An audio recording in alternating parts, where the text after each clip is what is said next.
Hello दोस्तों, मैं एक बार फिर स्वागत करता हूं आप सभी लोगों को अपने यूट्यूब चैनल सवराइटी अकेडमी में। और दोस्तों, आज मैं लेकर आया हूं प्रीवियस ईयर के क्वेश्चन जो सारे एग्ज़ाम के पॉइंट ऑफ व्यू से बहुत अनिवार्य होते हैं। और ये मेरा RRB, NTPC, railway, SSC, CHSL के सारे क्वेश्चंस रहेंगे, प्रीवियस ईयर के क्वेश्चन, ठीक है, और मिक्स क्वेश्चन रहेंगे। तो चलिए दोस्तों, बिना समय गवाए चलते हैं आज के क्वेश्चन नंबर पहले की ओर। और आज के क्वेश्चन नंबर पहला देखते हैं, ठीक है। तो देखिए दोस्तों, यहाँ पे क्वेश्चन नंबर पहला आपको स्क्रीन पे दिखाई दे रहा होगा, कितना अच्छा क्वेश्चन है। चलिए इसको मैं पढ़ लेता हूँ कि यदि STREAMLINE के दूसरे शब्द 5वें, 6ठे और 10वें अक्षरों को मिलाकर कोई सार्थक अंग्रेजी शब्द बनाना संभव है तो उस शब्द का तीसरा अक्षर क्या होगा। दोस्तों पूछ रहा है कि अगर इसमें से मैं दूसरा, 5वां, 6ठा और 10वां अक्षर को ले लूँ और फिर उससे कोई सार्थक शब्द बनाऊँ तो इसका तीसरा अक्षर क्या होगा। तो चलिए दोस्तों, इसे हम सॉल्व करके आपको बता रहे हैं किस प्रकार आप सॉल्व करेंगे। तो यहाँ पे देखिए सॉल्व में लिख पा रहा हूँ। देखिए सॉल्व में यह होगा दोस्तों कि पहले तो हम उतारें उसको। कह रहा है क्या, दूसरा में क्या आएगा, टी। आप टी को लिखिए। फिर 5वां, 1 2 3 4, 5वां में क्या आ गया आपका ए। इसके बाद छठा में क्या आ जाएगा आपका एम। और इसके बाद 10वां, 1 2 3 4 5 6 7 8 9, 10वां में क्या आ जाएगा ए। ठीक, तो दोस्तों यह जो आपका अक्षर आ गया TAME, इसी से आपको क्या करना है दोस्तों, सार्थक शब्द बनना है। सार्थक शब्द बनाने के बाद आपको बताना है कि तीसरा शब्द क्या होगा। तो चलिए दोस्तों देख लेते हैं कि इससे सार्थक शब्द कौन कौन से बन सकते हैं। तो दोस्तों पहला इससे बन सकता है MEATE, मेट।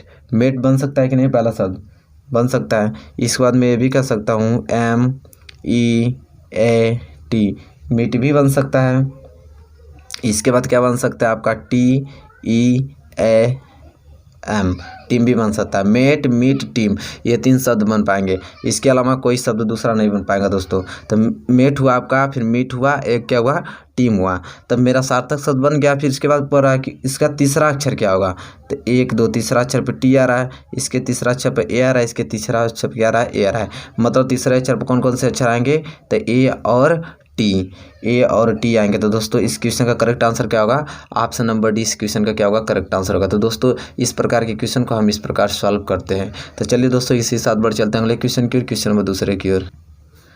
तो चलिए दोस्तों ये देखिए क्वेश्चन नंबर दूसरा आ गया है। क्वेश्चन नंबर दूसरा दोस्तों ये है कि 1, 5, 14, 30, इसके बाद क्वेश्चन मार्क दिया कि क्वेश्चन मार्क की जगह कौन सा अंक आएगा। Option A 54, option B 55, option C 56 और ऑप्शन डी 57। तो चलिए दोस्तों इसे हम लोग सॉल्व कर लेते हैं।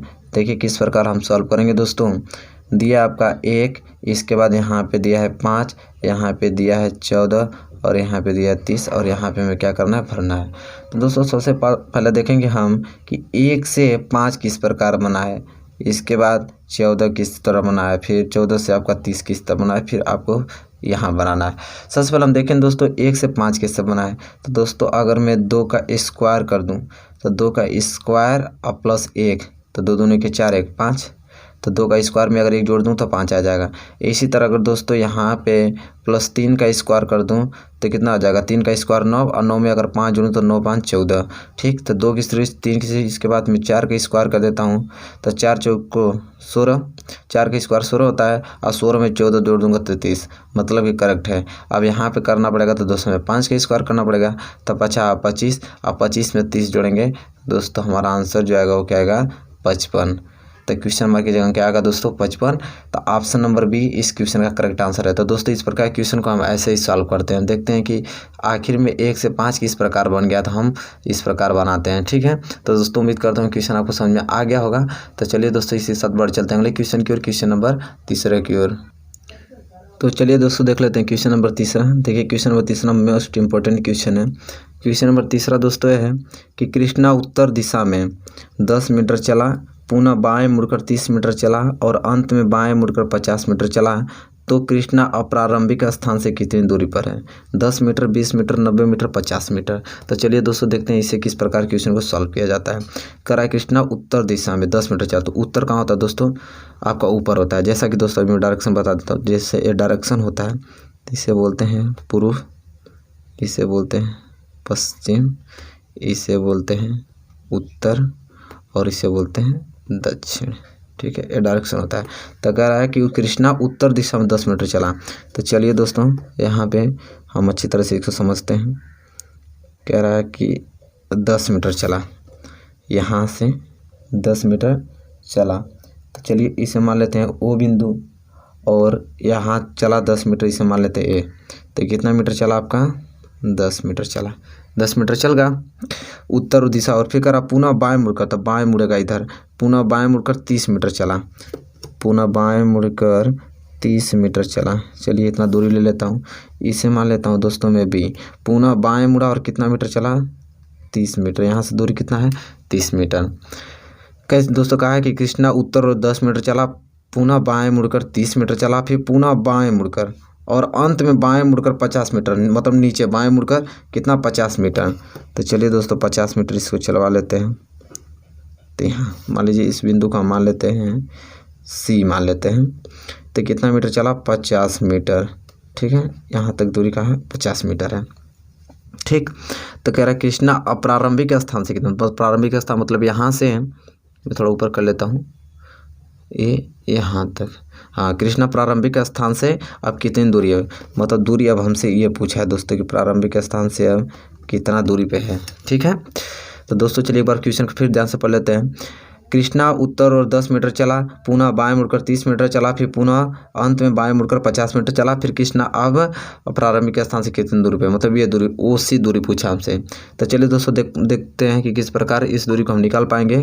तो दोस्तों ये चीज़ है कि सबसे पहले हम क्या करेंगे कि ये जो बिंदु है ओ से हम इस बिंदु को क्या करेंगे? मिला देंगे इस रेखा पे। तो यहाँ पे मिलाएं, तो इस बिंदु का मान लीजिए नाम मैं रख लेता हूँ, क्या? ई नाम रख लेता हूँ, ई नाम, ठीक।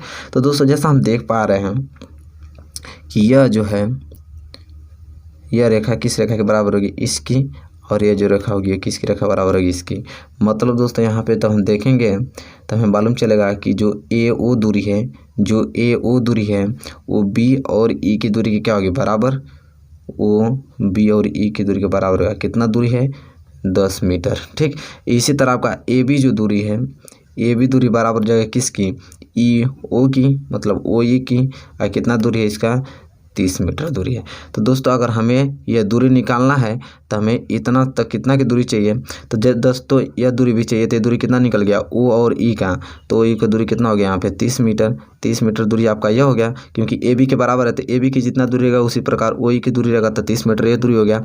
अब यहाँ से लेके यहाँ तक की दूरी निकालना है तो हमें करना क्या पड़ेगा दोस्तों? हमें ओ ई क्या ई और इसी की दूरी निकालना है। तब ई और इसी की दूरी निकालना पड़ेगा दोस्तों। तो हमें करना पड़ेगा पूरा टोटल दूरी क्या है? BC में से हमें BE घटाना पड़ेगा, हमें BE घटाना पड़ेगा। तो BC कितना है? 50 और BE कितना है? 10। तो कितना आ जाएगा? 40। मतलब अब शेष दूरी E से लेके 80 तक जो है वो कितना आ गया? 40।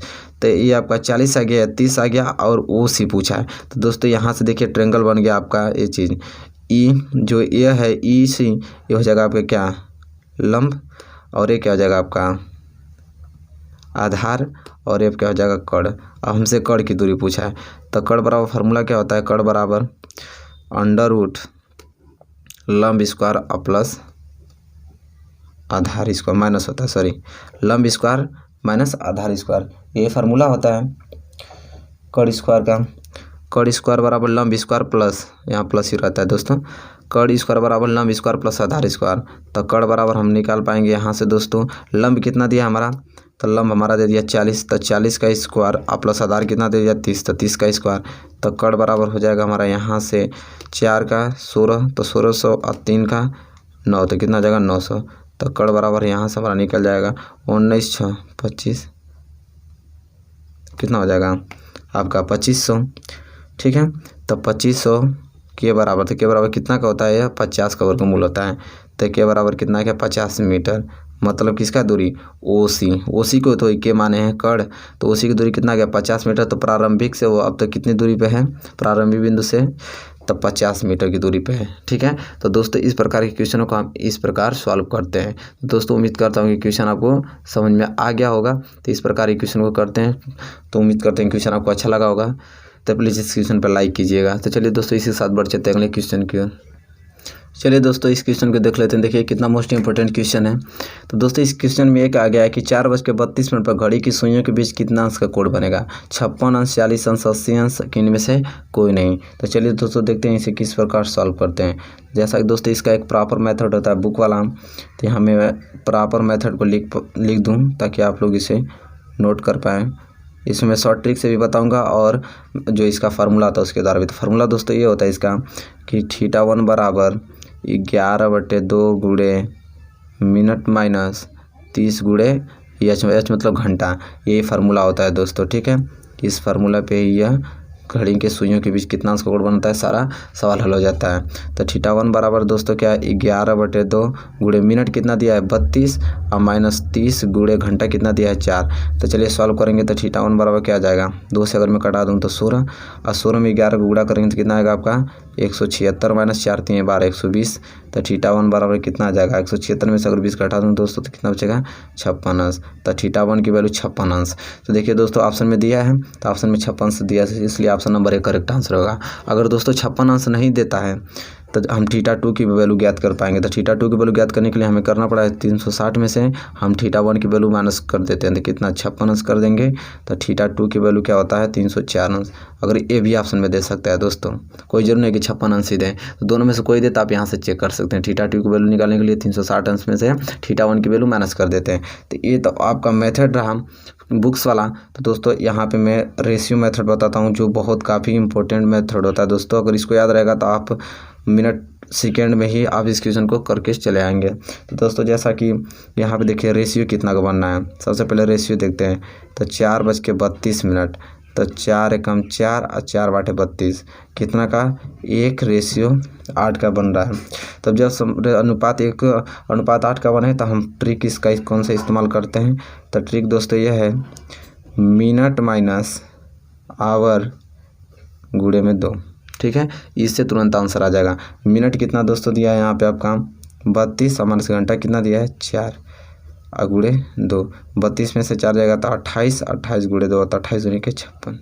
ठीक है, तो ये तो आपका θ1 की वैल्यू रहा था 56 रहेगा। तो ठीक है, तो 56 दिया तो इसलिए ऑप्शन नंबर ए इस क्वेश्चन का करेक्ट आंसर है। अगर तो 56 नहीं देता है तो θ2 की वैल्यू यहाँ से भी याद कर सकते हैं आप। 360 में से 56 घटा दीजिए θ1 की वैल्यू तो 304 आ जाएगा। ठीक है, तो ये क्वेश्चन का करेक्ट आंसर हो जाएगा 56 अंश, और नहीं तो 56 नहीं देगा तो 304 देगा, ये 2 कोड देता है। ठीक, तो दोस्तों उम्मीद करता हूँ कि क्वेश्चन जो भी मैंने डिस्कस किया सारा आपको अच्छा लगा होगा। तो प्लीज़ इसे लाइक करें और ज़्यादा से ज़्यादा शेयर करें। दोस्तों अगर आप मेरे चैनल पर नए हैं तो प्लीज़ चैनल को जल्द से जल्द सब्सक्राइब कर लीजिए, क्योंकि दोस्तों मैं ऐसे ही मोस्ट इंपॉर्टेंट क्वेश्चन आपके लिए लाता रहूँगा और मैथ के भी क्वेश्चन लाऊँगा। ठीक है, तब तक के लिए दोस्तों धन्यवाद, मिलेंगे नेक्स्ट वीडियो में।